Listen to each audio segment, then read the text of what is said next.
Customise cake बनाने में कभी-कभी 9-9 घंटे भी लग जाते हैं, कभी पूरी रात भी लग जाती है। ये है हिना जो कराची से शादी करके लाहौर आई और यहाँ आकर अपना बेकिंग और घर का खाना बनाने का कारोबार स्टार्ट किया।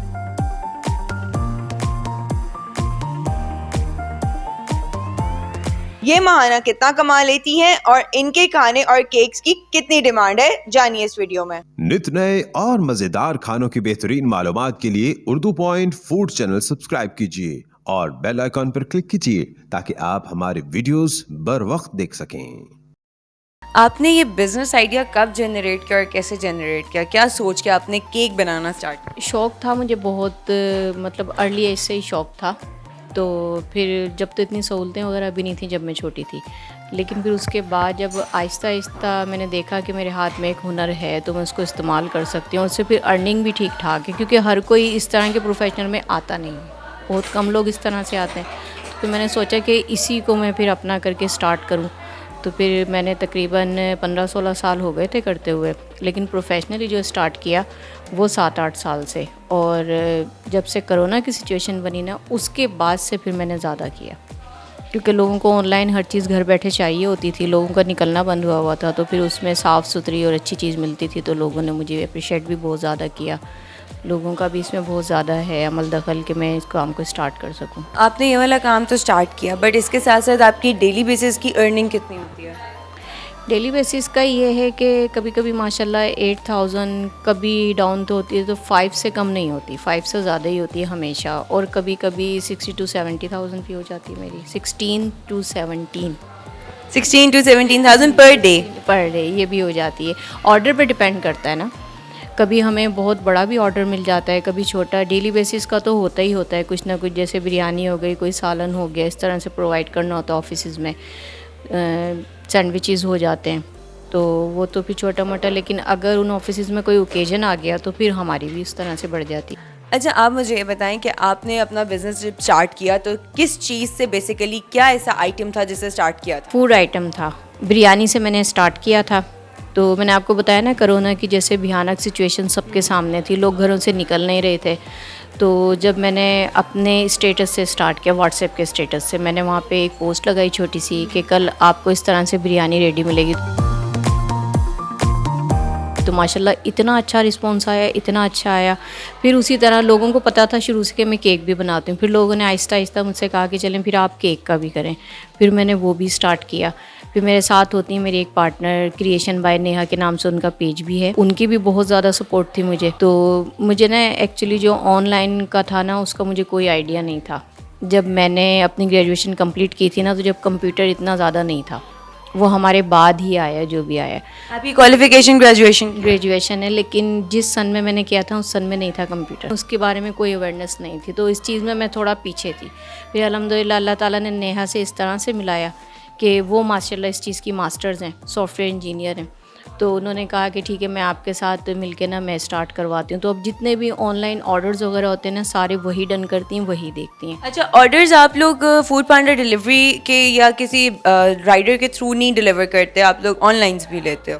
जी, हमारे अपने राइडर्स हैं, या फिर हम क्लाइंट्स को ज़्यादातर कहते हैं कि आप खुद ही उसको पिकअप करवाएं, क्योंकि यहाँ से फिर कभी कभी इश्यूज आ जाते हैं, राइडर भरोसे के काबिल नहीं होते। कोई ऐसा वाकया पेश आया था कि जिसमें आपने बस लाइन लगा दी कि अब ये वाला राइडर जो है ये भरोसे के काबिल नहीं है? लेबल लग गया हमारी तरफ से, तो क्योंकि वो हमारी चीज़ें लेके गायब हो गए थे। रमज़ान में किसी का इवेंट था, उन्होंने केक भी मुझे ऑर्डर किया था, कुछ फूड आइटम्स भी थे, समोसे, रोल वगैरह ये भी थे, मतलब अफ्तार के साथ साथ कुछ डिनर का भी था उनका। लेकिन वो हमारी सारी चीज़ें लेके गायब हो गए थे। यहाँ तक कि जब हमने उन्हें कॉल की, हमने शिकायत भी की उनके ऑफिस में, लेकिन कोई फ़ायदा नहीं, उन्होंने अपना नंबर ब्लॉक कर दिया था। और हमारा सारे चले, हमारा तो लॉस हुआ, लेकिन जिनका इवेंट था ना उनके तो फिर आपको पता है रमज़ान में इंसान इतनी जल्दी भाग दौड़ भी नहीं कर सकता बहुत। फिर उस दिन से हमने ना ये बात नसीहत कर ली कि नहीं, अगर भरोसा करना है तो अपना ही राइडर भेज देंगे, वो ज़्यादा बेस्ट है बजाय कि इधर उधर एतबार करने के लिए। हमारा तो राइडर्स पे से एतबार बिल्कुल खो गया। आप मंथली कितना अर्न कर रही हैं? मंथली अल्हम्दुलिल्लाह 60+ हो जाते हैं मेरे, 60,000। 60,000 प्लस अगर आप मंथली अर्न कर रही हैं, और उसके साथ साथ आपकी डेली बेसिस पे जो ऑर्डर्स आते हैं उनकी मेकिंग की जो आप चीज़ें लाती हैं क्वालिटी वाइज, क्वालिटी पे कॉम्प्रोमाइज़ तो नहीं करते? नहीं, अल्हम्दुलिल्लाह बिल्कुल नहीं। साथ आप जो डेली बेसिस पे इसकी ग्रॉसरी वगैरह लाते हैं, जो भी चीज़ें लाते हैं, आपको डेली बेसिस पे कितना खर्चा आ जाता है? डेली बेसिस की जो हमारी होती है तकरीबन 4 to 8,000 के दरमियान ही होती है। वो फिर केक पे डिपेंड करता है। अगर केक मेरा थोड़ा एक्सपेंसिव है तो फिर चीज़ें एक्सपेंसिव हो जाती हैं, नहीं तो जो कुकिंग से रिलेटेड आइटम हैं तो वो तो फिर आपको पता है महंगाई का क्या आलम है। एक छोटी से छोटी चीज़ भी फिर इसी तरह से हम लोग कर लेते हैं। ग्रोसरी का ये है, और बाकी केक की चीज़ों का हम कोशिश करते हैं हम बल्क में लें। बल्क में लेने से हमें फ़ायदा है। हमने डिफरेंट, जैसे एक दिन दाल, एक दिन सब्ज़ी, तीसरे दिन गोश्त, फिर उसी हिसाब से कड़ी चावल भी हो जाते हैं, दाल चावल भी हो जाते हैं, और बिरयानी हो जाती है, कोरमा हो जाता है। वो जो हम उनके सामने जब चीज़ों के नाम लेते हैं ना तो हमें खुद ही कह देते हैं कि आपने इस दिन ये हमें प्रोवाइड करना है, इस दिन ये प्रोवाइड करना है। तो मेन्यू उनकी पसंद का होता है या आपने बस अपना डिसाइड किया हुआ है कि मंडे टू फ्राइडे हमने ये आइटम बना के भेजना है? नहीं, मेन्यू उनकी पसंद का। कि खाने की क्या कॉस्ट है, क्या प्राइस है कि जो उनको डेली का पे करना पड़ता है? अगर दाल है तो उसकी प्लेट कितने की है, कड़ी है तो उसकी प्लेट कितने की? ये तो देखें ना, इस चीज़ का अंदाज़ा कैसे लग सकता है, क्योंकि दूसरे तीसरे दिन प्राइस फिर चेंज हो जाते हैं। ये बात है। आप ये समझें कि अगर हम 100% उसमें लगा रहे हैं ना, मैं सिर्फ आपको जस्ट मिसाल दे रही हूँ, तो 75% जो है ना वो हमारा खर्च हो के 25% हमारे पास वापस आ जाता है। इस तरह से है हमारा। तो क्या उनको आपके खाने का टेस्ट इतना पसंद आया हुआ है कि वो आपसे खुद भी फरमाइश कर करके चीज़ें बना? जी अल्हम्दुलिल्लाह। मैंने कहा ना, सैटरडे संडे फिर जब उन ऑफिस की छुट्टी होती है, उनका कोई ना कोई इवेंट होता है, किसी न किसी ऑफिस में काम करने वाले जो भी वर्कर हैं, तो वो हमें पहले से बुक कर देते हैं कि आपने इस बार हमारे लिए ये करना है, तो इस तरह से हम उसका फिर करते हैं। तो मेन्यू प्राइस भी साथ साथ बता दें हमें कि आपके मेन्यू की प्राइस क्या है। अगर हमने आपको ऑर्डर देना हो तो हम क्या चीज़ ऑर्डर कर सकते हैं जो हमारे बजट में आ रही हो? चलें फिर आपको हम प्राइस लिस्ट जो है ना वो फिर पूरी दिखा देंगे, ठीक है? वो ज़्यादा बेटर रहेगा। हाँ प्लीज़ आप हमें दिखा दें, चूँकि ऑब्वियसली सब जानने के लिए तो इंटरेस्टेड होंगे ना। अल्लाह अकबर, इतना मुश्किल सवाल कर रही हैं आप मुझसे। अंदाज़न बता देती हूँ मैं आपको। देखें, जैसे ये बॉक्स है एक, ठीक है? ये तकरीबन ½ kg बिरयानी है, ठीक है? तो ये ½ kg बिरयानी हमने जिनको देनी है ना, वो हमने 400 की देनी है। इसके साथ रायता सैलड हमने फिर साथ ही देनी, फ्री में देनी है वो। इस तरह से होता है हमारा। साथ कोई ग्रेवी भी होती है या ग्रेवी के बगैर? ग्रेवी में ये है, आज का जो मेन्यू है ना वो तो ये है कबाब मसाले। ये देखें, ये कबाब मसाला हमने बनाया हुआ है, तो इसको वो लोग रोटी के साथ भी खा सकते हैं और राइस के ऊपर डाल के भी। वैसे बिरयानी तो होती इतनी चटपटी है, उस पर ज़रूरत नहीं होती, लेकिन फिर भी जो खाने वाले हैं वो फिर शौक़ से खा लेते हैं। साथ में फिर कभी कभी शामी कबाब हो जाते हैं। तो मैंने बताया ना, जो उनकी डिमांड, उनसे हम पूरे हफ्ते का मेन्यू लिखवा लेते हैं कि हमने इस हफ्ते आपको ये चीज़ें प्रोवाइड करें, तो अल्हम्दुलिल्लाह जैसे वो कहते हैं उसी तरह से जाता है, जब भी तो लोग ट्रस्ट करते हैं। कस्टमाइज केक जो आप बनाती हैं उसकी क्या प्राइस है डिफरेंट कस्टमाइज केक की, प्लस वो कितने पाउंड्स तक आप बनाती हैं? ज़्यादातर जो स्टैंडर्ड साइज़ है ना वो है 2 पाउंड्स का ज़्यादातर, और उससे बढ़ जाए तो कुछ कह नहीं सकते कि कितना होगा।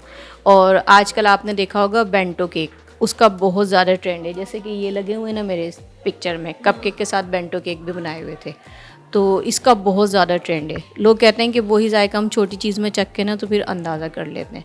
इसी तरह हमारे पिज़्ज़ा का ऑर्डर आता है, तो वो भी हम ज़्यादातर कोशिश करते हैं 1-2 दिन पहले ना पोस्ट लगा दें, ताकि जिसने प्री बुकिंग करवानी है तो वो साथ साथ करवा लेते हैं हमसे। बनाने में भी आसानी होती है, उनको देने में भी आसानी होती है। आप हाउस वाइफ भी हैं? बिल्कुल, 2 बच्चे हैं मेरे अल्हम्दुलिल्लाह। तो बच्चों के साथ अपना ये कैसे मैनेज करती हैं? बस इसमें मुझे सहूलत ये है कि माशाल्लाह टीम है मेरे साथ, टीम मेरे साथ सारा वर्क वगैरह करवा लेते हैं ये लोग। हस्बैंड ज़्यादातर मेरे साथ भी करते हैं, और दूसरा उनकी चिकन की शॉप है, वो वहाँ भी होते हैं, लेकिन उनकी सपोर्ट भी बहुत ज़्यादा है मुझे। उनकी सपोर्ट ना हो तो फिर मैं तो कुछ भी नहीं कर सकती। और दूसरा है कि मैं बिलोंग करती हूँ कराची से। कराची से फिर दूसरे शहर में आके बसना भी एक बड़ी बात होती है। फिर यहाँ की जितनी भी जगह थी वहाँ की अवेयरनेस नहीं थी, वहाँ हर जगह भी वही लेके जाते थे मुझे, एक एक चीज़ के बारे में बताया, यहाँ से आपको ये मिल जाएगा, ख़ुद भी चले जाना, इस तरह के, मतलब बहुत ज़्यादा सपोर्ट। प्रोडक्ट्स कौन कौन से यूज़ करती हैं? प्रोडक्ट कोशिश करते हैं कि जब हम किसी से पैसे ज़्यादा ले रहे हैं तो हम चीज़ भी उसको नंबर वन दें। जैसे ऑयल की अगर तरफ आ जाएँ तो हम डालडा यूज़ करते हैं, और उसके अलावा क्रीम वगैरह की तरफ आ जाएँ तो वो भी अच्छे ब्रांड की क्रीम हम यूज़ करते हैं। चॉकलेट की तरफ आ जाएँ तो वो भी बड़ा ब्रांड यूज़ करते हैं, क्योंकि टेस्ट में फ़र्क है। अब माशाल्लाह लोगों में ना खाने पीने की समझ ज़्यादा हो गई है, तो वो कहते हैं कि अगर पैसे हम खर्च कर रहे हैं तो चीज़ भी हमें अच्छी है। हम ज़्यादातर कस्टमाइज़ पे जाते हैं, कस्टमाइज़ के तो फिर एक्स्ट्रा चार्जेस होते हैं, तो लेकिन उसमें भी अगर हम उन्हें वो चीज़ नहीं देंगे तो फिर तो हमारी इमेज ख़राब होगी।